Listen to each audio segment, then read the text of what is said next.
So thank you very much, everybody. It's a very sad time for this country in many ways. You had a candidate. I was no fan of Joe Biden, but the way he was taken out was a coup. He got 14 million votes, and the person running now got none. She was disgraced. She was figured out by the Democrat voters. She never made it to Iowa. She was the first one out of approximately 22 people that were running for the Democrat nomination. She never even made it to Iowa. Beautiful place, Iowa. But she didn't. Plenty of people did. And Biden got 14 million votes. She got no votes, and now she's running against us. The good news is I think we're winning in the polls based on what I'm seeing. And after the debate, we were winning by many points, as you know, against Biden. They went in to see him. They said, "You're losing. You're not going to win. You can't win. We're going to get you out." It was a coup of an American president, and it was done with anger, and he's more angry than anybody. And again, I'm no fan of his. I think he was perhaps the worst president. He was the worst president, largely because of what's happened at the border. He's allowed, in my opinion, and in the opinion of the gentleman behind me who know this better than anybody, much more than 20 million people into our country, many from prisons and jails, and many from mental institutions, insane asylums, and many terrorists. And this was, when I left, this is a very famous chart now because this chart probably saved my life. But this chart is showing, the arrow on the bottom shows that this was the lowest. This was the last week in office for me because of a horrible, horrible election where I got many millions more votes than I got the first time, but didn't quite make it, just a little bit short. We got to clean up our borders. We have to clean up our elections, or we're not going to have a country. But that's my last week. The arrow on the bottom, you see, that's the lowest point, as the gentlemen were talking. That's the lowest point in the recorded history of the border. This was done by Border Patrol. This wasn't done by Trump. This was done by Border Patrol, working with ICE and law enforcement. And that's what we're going to do. Again, if you take a look, interestingly, at all of the wall that's laying on its side, that could have been put up in a matter of weeks. It was all set to go. It was all cut out. And if you look at the top of the mountain behind us, it was all shaped, all ready to go. Could have been put up in a few weeks. Much of it's been sold for 5 cents on the dollar. It's very expensive. I worked with Border Patrol very closely. We worked, Brandon, we worked with all of Paul, all of your people. And we wanted to design something that worked. And we actually had mountain climbers. We even had drug climbers. They call them drug climbers. They can get over a wall like in, so incredible, with 75 pounds of drugs on their back. They can climb up things. And we designed this after looking at a lot of different designs. And that's an anti-climb panel that makes it very tough for somebody to climb. This was the one that they wanted. A little more expensive version, but this is the one that's a very important panel on top. And it's called anti-climb.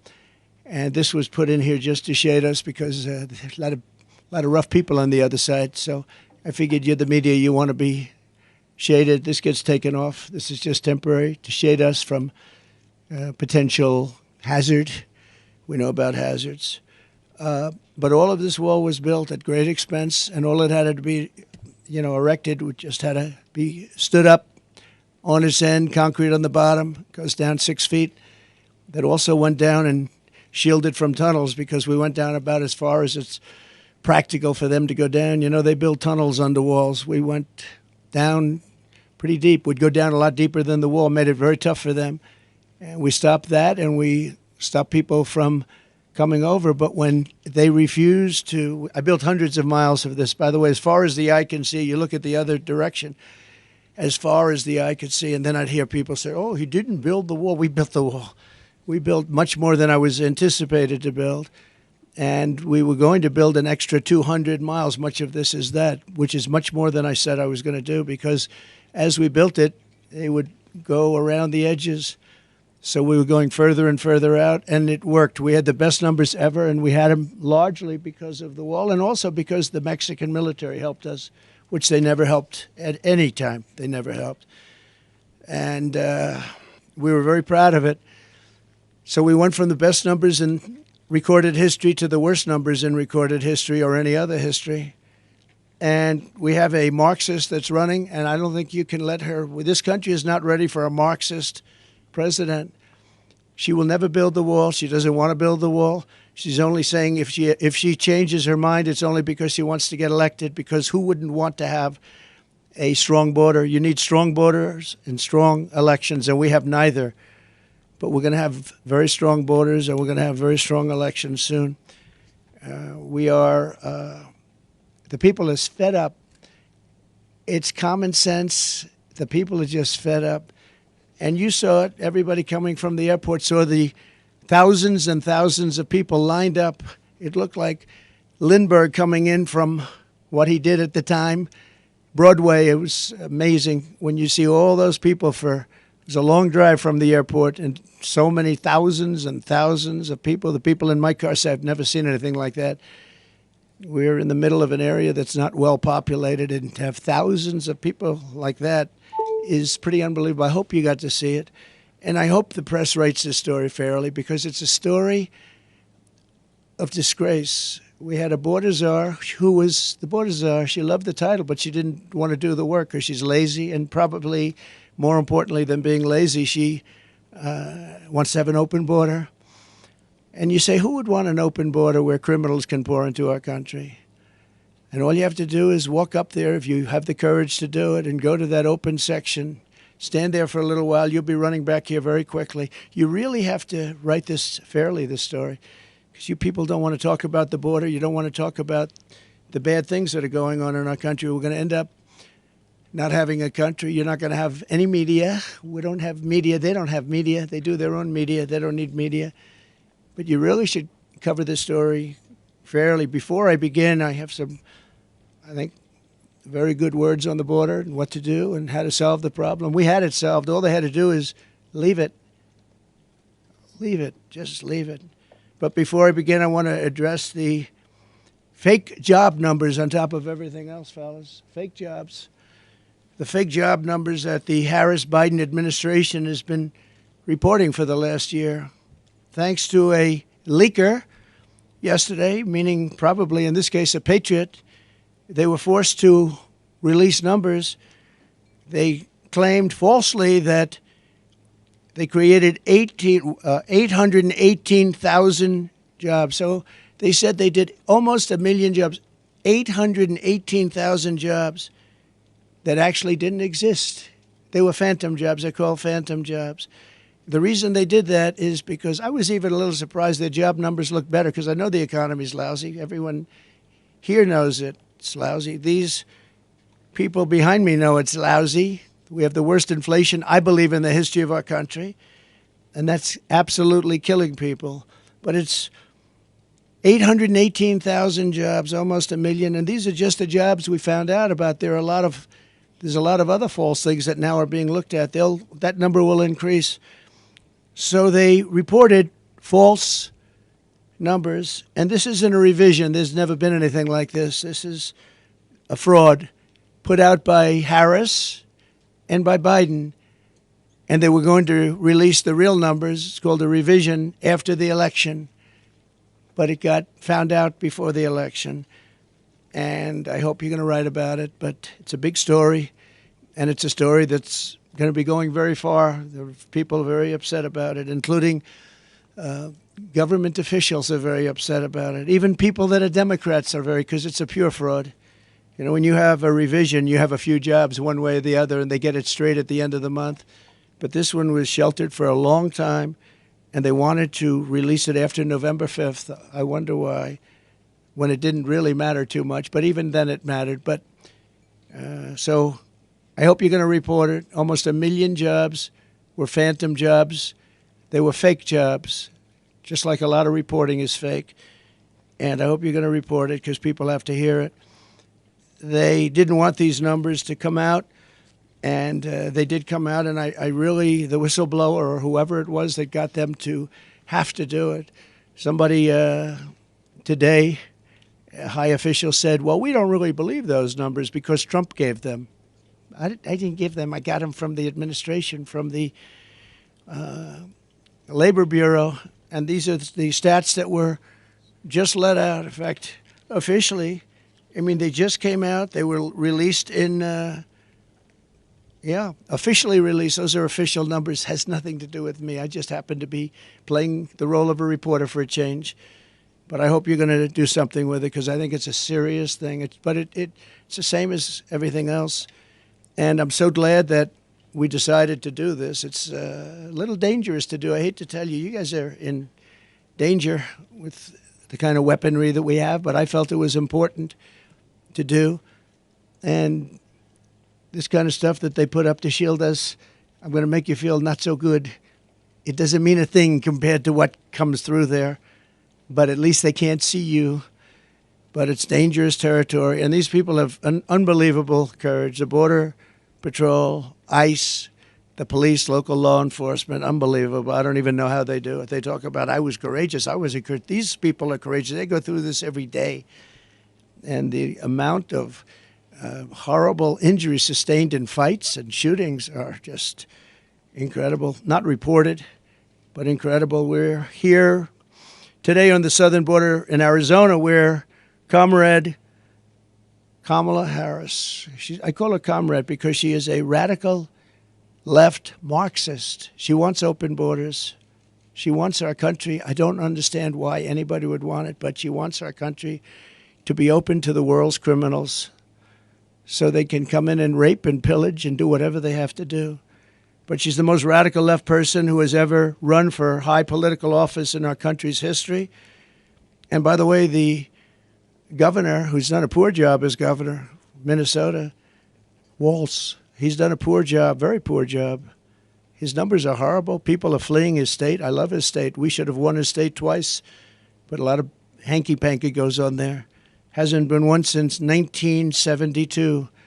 Richard Nixon was the last one to win it.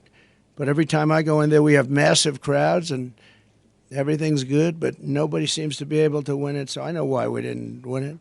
People don't like to talk about it. But he's a horrible governor, has bad job numbers, bad numbers for leaving, a lot of people leaving the state. And he's insisted, he put a bill. I'm sure the sheriffs would be very happy when they hear this. He signed a bill fairly recently where boys' bathrooms have to have tampons in boys' bathrooms. I don't even like to bring this subject up, but it's a subject you have to hear about. That's what he wants. He's a radical left guy who lied like hell last night, and she'll lie tonight. We're doing a review of her tonight on Truth because she'll lie just like the rest of them lied. They talked about what I said about soldiers. I never said anything. I love our soldiers. They made the story up. It was fiction. We had 26 people countering it, but nobody cares. They made up everything, so many different stories. They made up about Project 25. They've been told officially, legally, in every way that we have nothing to do with Project 25. They know it, but they bring it up anyway. They bring up every single thing that you can bring up. Every one of them was false. He brought them up. But they've unleashed a deadly plague of migrant crime on our country by not doing their job. And all of that plank and all of that very expensive wall, it's also got tremendous electronic capability inside of it. It's got wires for cameras and everything else that you can have. It's the Rolls-Royce of walls, I can tell you. It's very hardened steel outside, 7,000-pound concrete inside, and rebar inside of the concrete, all different, all very hard to get through. And it's sad to see it sitting here, and we have crime going on up the road. In this direction, it's as far as you can see his wall. We have no problem there, but they come in where they refuse to put it up. That was when I first realized that they want open borders. I thought nobody could be so foolish or stupid to want open borders and have the world's population, the world's criminal population pour into our country. That's what's happening. But it shattered so many families' lives and stolen so many incredible young lives. And it's also really badly hurt our black population and our Hispanic population because these people are taking their jobs. The jobs now are down, way down for the black population and the Hispanic population, because we have millions of illegal aliens that are poured into our country. They've taken the jobs of African Americans and Hispanics. And that was obvious to me. Next is going to be unions. You watch. The unions are going to start going wild because those jobs are going to be taken too. We're honored to really be here with these incredible people, and in particular with some grieving families. And this is a group of people that I've gotten to know. They're incredible people. They've lost a loved one, and thousands of others are out there, and they are grieving also. But they're not out with you and sitting in this hot sun. I will say this, that at least it gives us a good reason. We're doing something for those incredible people that we'll be talking about very shortly, because we can't let it happen to other people. We can't let what you're going through happen to other families. And you know what you're going through, as we discussed, nobody's ever seen anything like it. All for no reason whatsoever. And these are hardened criminals pouring into our country. And then they always say, Sheriff, oh, the illegal immigrants don't commit crimes like people that live here.